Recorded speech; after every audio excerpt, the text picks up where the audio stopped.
देशाचा मध्य भारताचा भाग असलेला सर्वाधिक घनदाट जंगल असलेला भाग म्हणजे दंडकारण्य।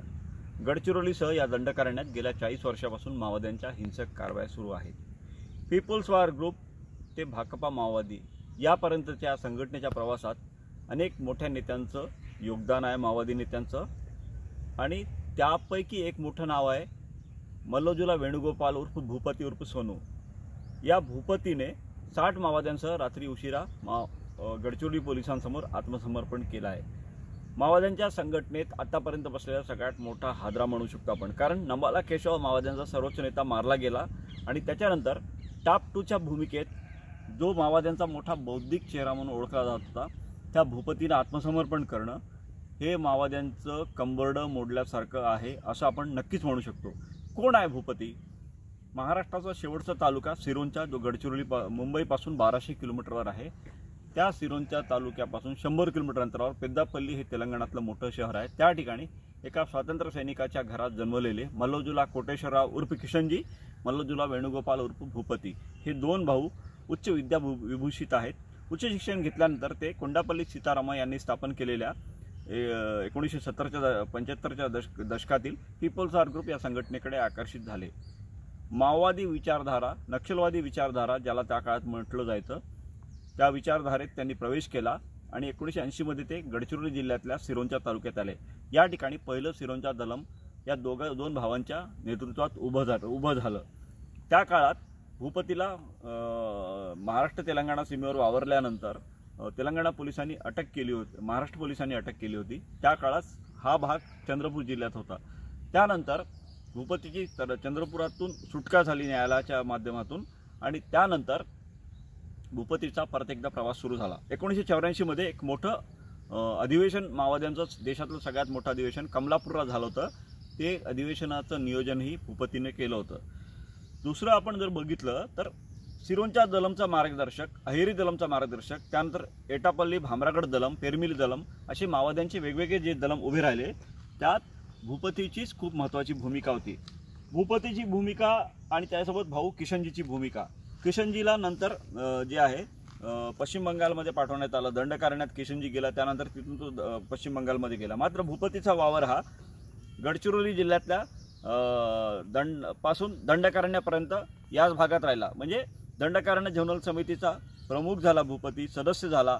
त्यानंतर 2004 मध्ये पीपल्स वॉर ग्रुप आणि MCC या दोन नक्षलवादी संघटनांचं एकत्रीकरण झालं आणि भाकपा माओवादी नवी संघटना माओवाद्यांची अस्तित्वात आली।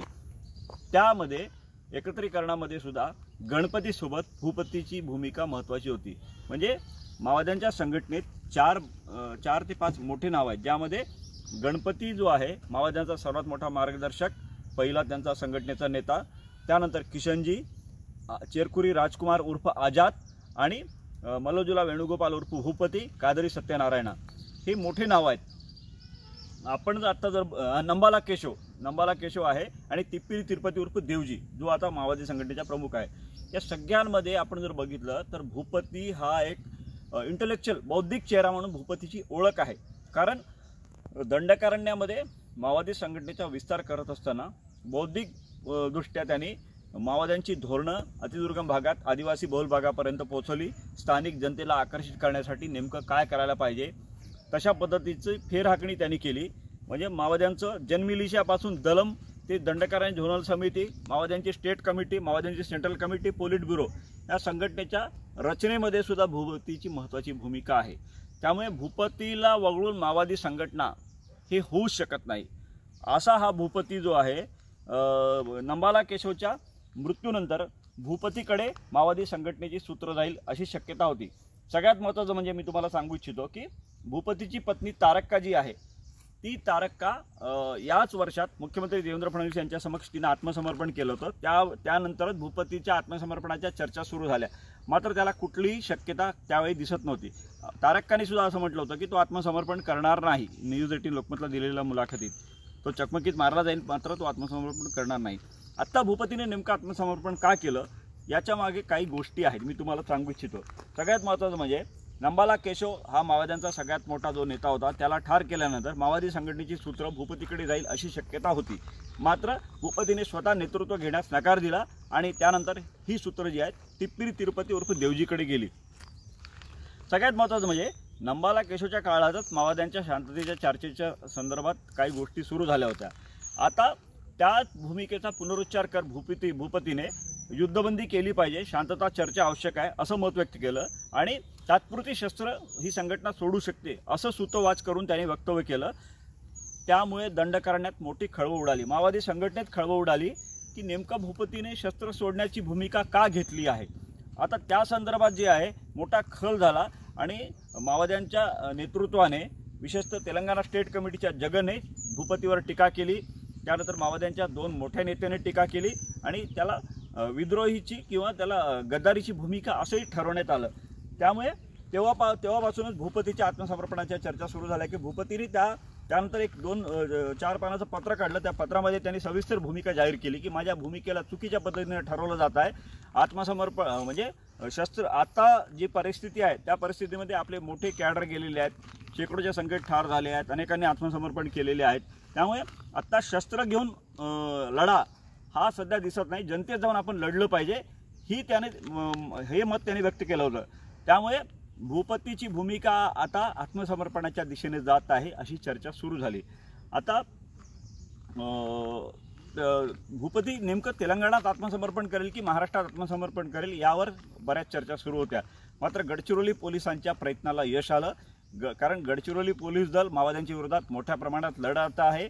या गडचिरोली पोलीस दलाला मुख्यमंत्री देवेंद्र फडणवीस यांचं मोठं पाठबळ आहे. गृहमंत्री म्हणून त्यांनी वेळोवेळी गडचिरोली पोलिसांना मदत केलेली आहे आणि त्यातूनच गडचिरोली पोलिसांच्या प्रयत्नांना यश आलं आणि भूपतीनं तब्बल 60 माओवाद्यांचं आत्मसमर्पण केलं आहे.